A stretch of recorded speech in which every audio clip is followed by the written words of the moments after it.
Hey everyone, and welcome to DisExplainer. Today we are tackling a topic that is absolutely famous for causing a massive mental block, especially if you're an intermediate learner, hitting that B1 or B2 level. We're talking about mastering would have. You know, it's a structure you hear native speakers use constantly, but when it's your turn to actually say it out loud, it can suddenly feel incredibly overwhelming. But don't worry. By the time we wrap up today, you're going to see this not as some scary, rigid grammar trap, but as a really beautiful tool for expressing human emotion. Okay, let's dive into this. There is a very common feeling among language learners that goes perfectly with this quote. I know would, I know have, I know past verbs, but when they come together, my brain freezes. Honestly, have you ever felt that way? Because let me tell you, if you have, you are completely, absolutely normal. It's so common to understand the words totally fine on their own, but feel like the whole thing goes blurry when they stack up. So we're going to completely unfreeze your brain today. Because you aren't weak in English, you just need to see the real human meaning behind the words. To do that, we need to completely redefine what this structure actually is. Quite simply, it's about past possibilities that did not happen.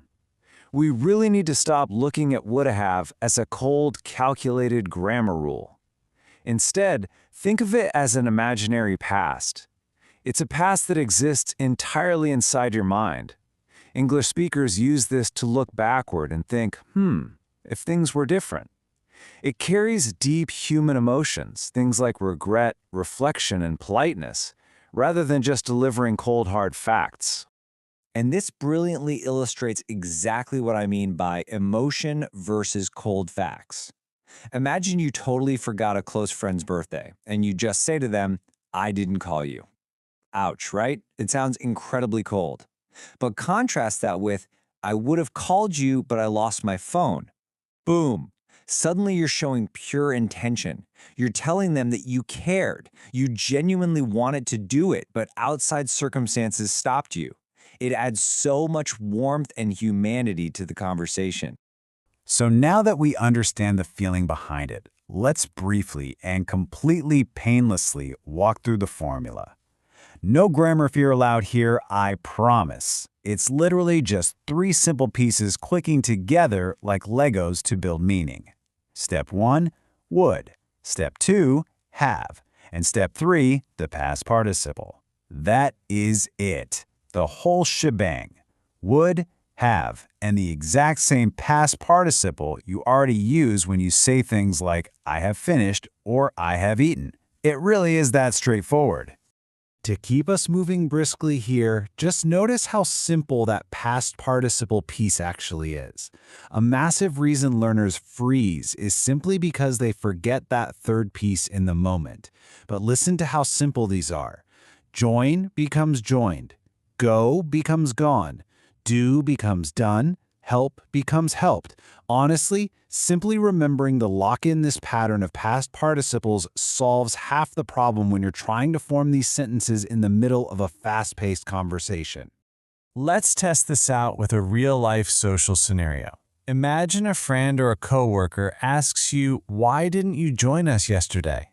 I want you to literally imagine yourself right inside this situation. Someone is asking you about a missed opportunity. Your brain might immediately reach for a very simple, safe answer, right?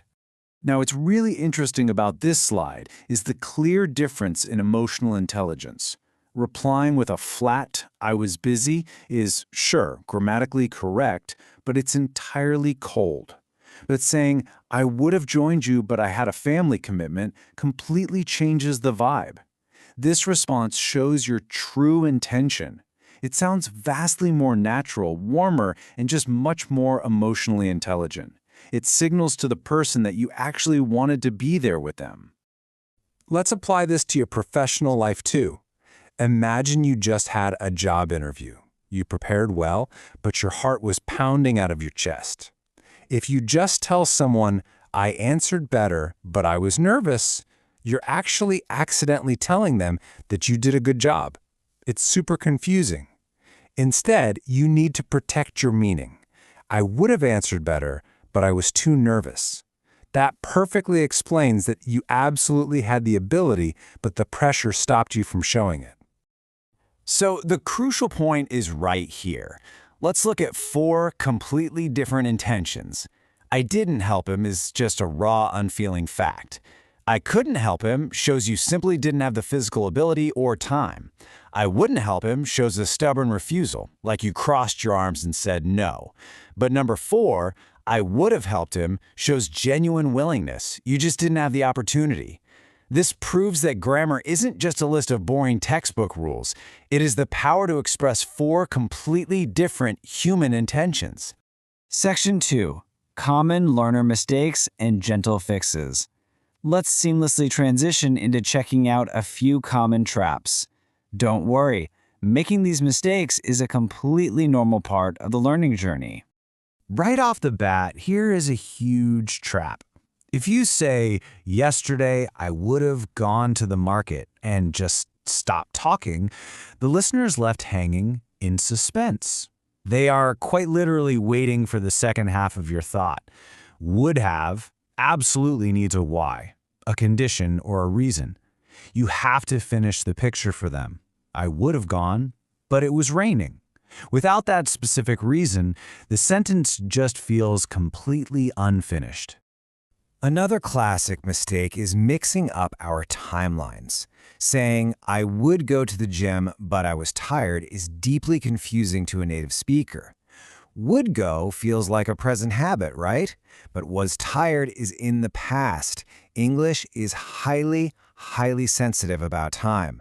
If you're talking about an imaginary situation in the past, you absolutely must use the proper emotional structure.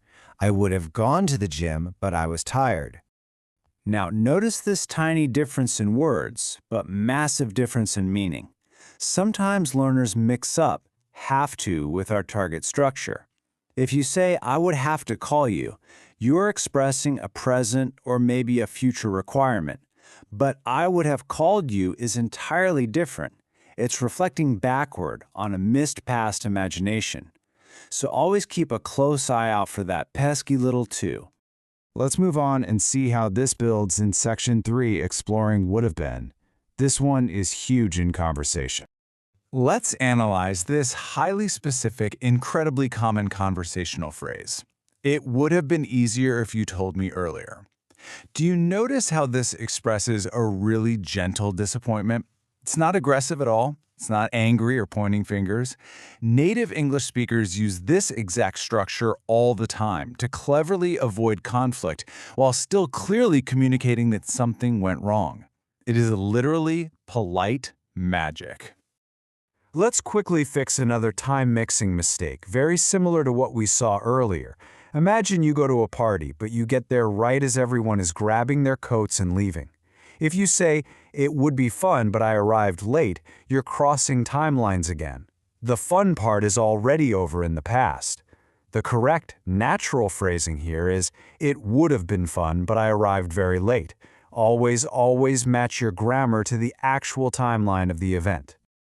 All right, let's bring all these concepts together into one natural flow. Imagine a conversational scenario between 2 friends. Friend 1 asks, I missed the hike yesterday. What happened? How does friend 2 respond using everything we just learned today? Listen to how beautifully this response brings the whole thing together. I would have invited you, but I didn't know your schedule. It would have been fun if you joined. We have would have invited showing that clear, warm intention. Then we follow it right up with would have been fun to show the feeling and the hypothetical experience. They mix perfectly in real conversation. And remember, you don't need to speak perfectly tomorrow. You just need to speak with confidence. And that brings us to the end of this explainer, but really, it's just the beginning of your practice. I want to leave you with this question. What past situation will you reflect on today using would have? I seriously challenge you to speak it aloud right now. Think about a daily missed opportunity, maybe oversleeping, missing a meeting, or just forgetting to text a friend back. Use your new emotionally intelligent grammar to reflect on it. The next time your brain freezes, just remember, you're not just reciting English rules, you're sharing your humanity. Keep practicing, and I'll see you next time.